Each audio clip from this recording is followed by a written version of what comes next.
Sunil sons पुन्हा एकदा तुमचं माझ्या चॅनलमध्ये सहर्ष स्वागत करतो। आज मी आलेलो आहे कर्नाळा या किल्ल्याला भेट द्यायला आणि तुम्ही बघू शकता इथे हा मागे चेक पॉइंट आहे। तिथे आपण आल्यावर आपल्याला तिकीट वगैरे पूर्णपणे काढायला लागते, तसेच आपली संख्या किती आहे, कोणत्या वाहनाने आलेलो आहे हे सर्व सांगावं लागतं, जेणेकरून काही अपरिचित गोष्ट घडू नये यासाठी। तर आता आम्ही कर्नाळा किल्ल्याला भेट द्यायला चाललेलो आहे। जय शिवराय।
नमस्कार मित्रांनो, बघू शकता आपण इथून कर्नाळा किल्ल्याकडे जाण्यासाठीची ही पायवाट आहे आणि इथूनच 1.5 ते 2 तासाच्या पायपिटानंतर आपण कर्नाळा किल्ल्याकडे पोहोचणार आहोत।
नागेश पॉईंटच्या पॅचपाशी आल्यानंतर उजव्या हाताला वळल्यानंतर आपल्याला कर्नाळा किल्ल्याकडे जाण्याचा रस्ता धावतो। आता पूर्ण थोड्याफार प्रमाणात सपाटीचा रस्ता आहे आणि नागेश पॉईंटच्या खाली जी खडी चढाई आहे तिथे खूप दमायला होतं, त्यामुळं ट्रेकर लोकांनी खूप आरामात येण्याचा ससा प्रयत्न करावा, जेणेकरून काही दुखापत किंवा काही प्रसंग उद्भवू नये।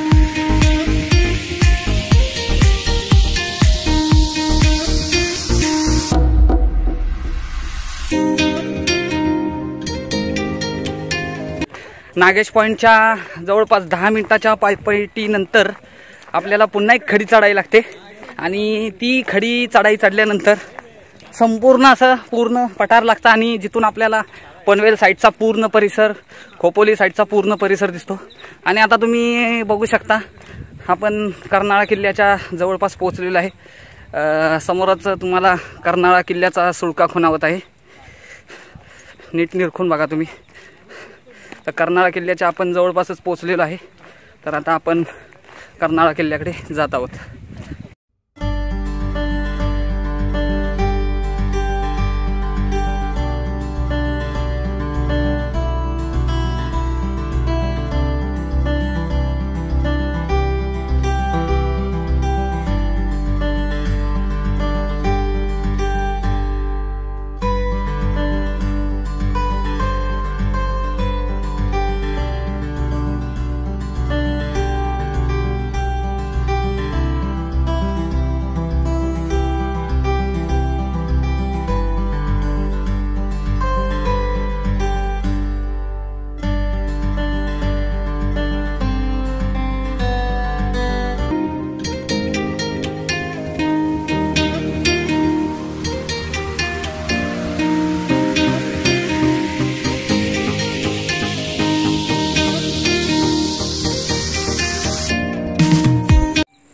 नमस्कार मित्रांनो, कर्नाई खाली आपण बघितलं कर्नाई देवीचं मंदिर आहे आणि त्याच्या आजूबाजूला वाड्याचे अवशेष आहेत.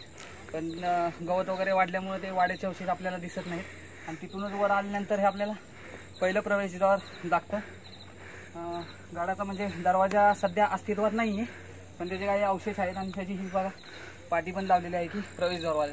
तर किल्ल्याचं आपण वरती आल्यानंतर हा पहिला प्रवेशद्वाराचा आपलं स्वागत करतो. तर आपण आता वरती चाललेलो आहे. जय शिवाय.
नमस्कार मित्रांनो, किल्ल्याचा पहिला दरवाजाचा प्रवेश केल्यानंतर आपण किल्ल्याच्या या दुसऱ्या दरवाजापाशी येऊन पोहोचतो आणि आपण खाली बघू शकता खालपासून पायऱ्यांचा मार्ग आहे आणि कुणाला दुखापत होऊ नये अथवा चढताना काही त्रास होऊ नये यासाठी रॉड वगैरे लावलेले आहेत जेणेकरून कुणाला त्याचा त्रास होऊ नये.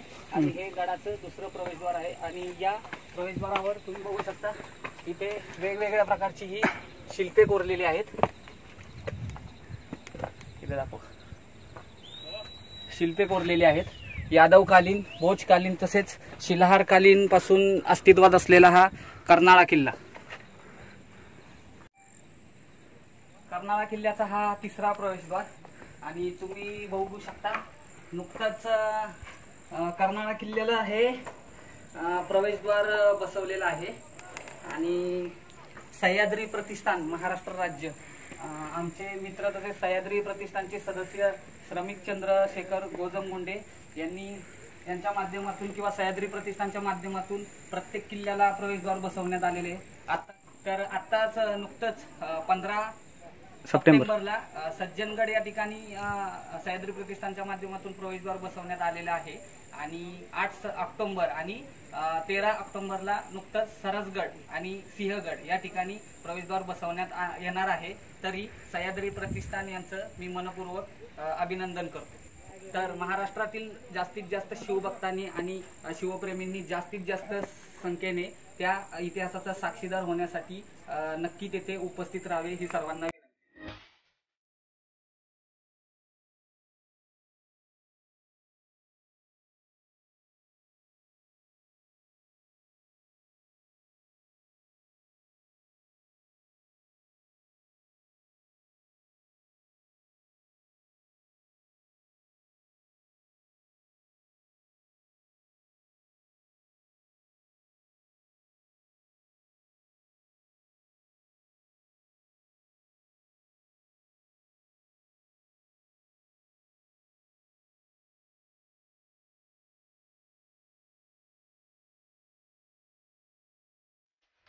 समोरच तुम्हाला मित्रांनो कर्नाळा किल्ल्याची माहिती दिलेली आहे.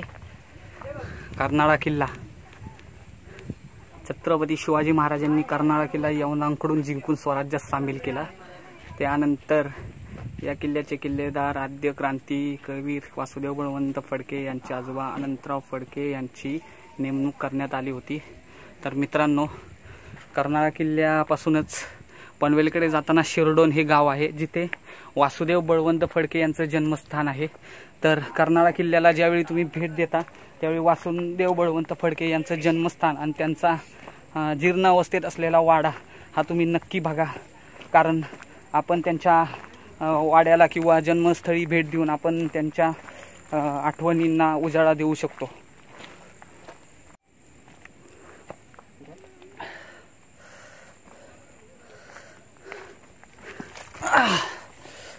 वाड्याचे अवशेष आहेत काय बघू शकता मित्रांनो, हे वाड्याचे अवशेष आहेत. पावसामुळे झाडी वगैरे वाढलेली आहे आणि धोकादायक अवस्थेमध्ये आहे. त्यामुळे ते कोणी पण आलं तर ते आतमध्ये जाऊ नये, कधी पण पडू शकतो अंगावरती आणि इजा होऊ शकते. आणि सावधान राहा. फक्त तुम्हाला बघायचं आहे थोडं फक्त बघून घ्या. पूर्ण मोडकळीस आलेलं आहे हे आणि थोडीफार ढासळलेलं आहे, तुम्ही बघू शकता यामध्ये व्हिडिओमध्ये. आणि हा प्रवेशद्वार आहे, प्रवेशद्वार अर्थात वाड्याचा प्रवेशद्वार आहे. आणि या प्रवेशद्वारानंतर आल्यानंतर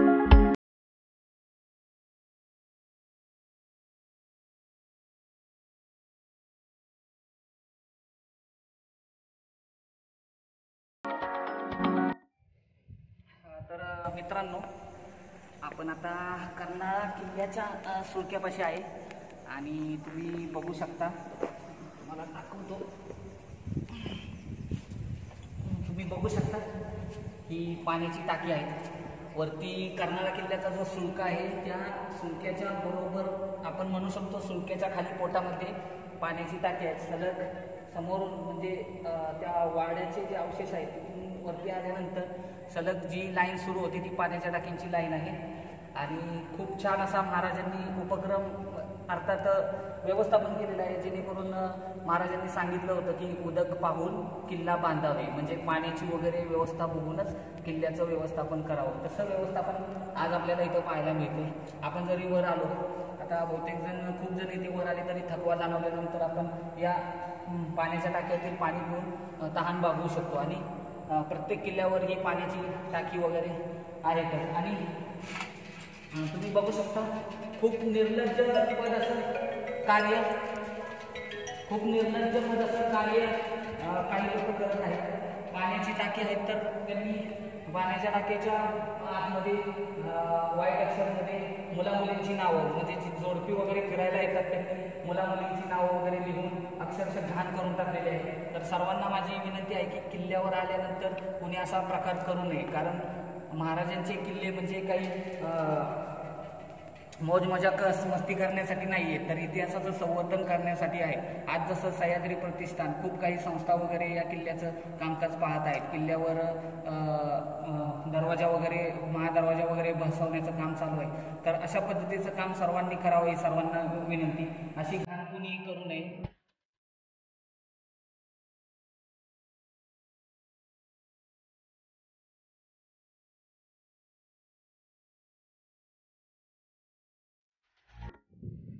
मित्रांनो, तिसरा दरवाजा ओलांडल्यानंतर आपल्याला हा चौथा दरवाजा लागतो, तुम्ही बघू शकता. आणि दरवाजाकडून आपल्याला समोरच शेवटचा बुरुज लागतो.